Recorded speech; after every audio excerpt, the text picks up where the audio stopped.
এদের মধ্যেই খুনিরা সব লুকিয়ে রয়েছে। তা না হলে এরা কেন বাইরের লোককে আটকাচ্ছে?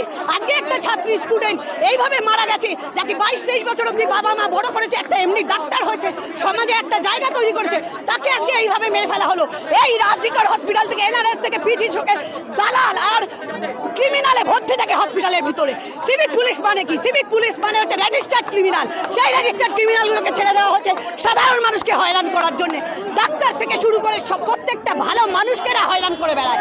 আজকে এইরকম একটা খুন হয়েছে, খুনের পর হাজার হাজার ছাত্র এখানে জমা হয়েছে। ছাত্রদের সাথে কথা না বলে উল্টে ওখান থেকে ধাক্কা দিচ্ছে, পুলিশ মারতে আসছে। তখন পুলিশ কোথায় থাকে? এখানে ফাঁড়ি কোথায় ছিল যখন এত বড় একটা রেপ হয়ে গেছে?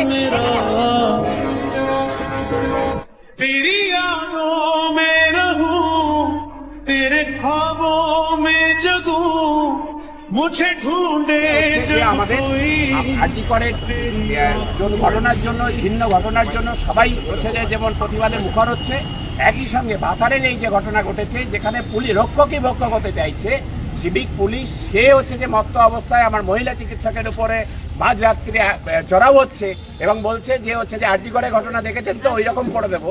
এই ঘটনা, এটাকে বর্ধমান জেলা প্রশাসনের কাছে দাবি, এটাকে হচ্ছে সর্বোচ্চ গুরুত্ব দিয়ে তাকে চাকরি থেকে বরখাস্ত করতে হবে, তাকে জামিন অযোগ্য ধারায় অ্যারেস্ট করতে হবে এবং হচ্ছে যে আমাদের মহিলা স্বাস্থ্যকর্মী ও চিকিৎসকদেরকে তাদেরকে নিশ্চিন্তে নিরাপদে কাজ করবার পরিবেশ নিশ্চিত করতে হবে। এই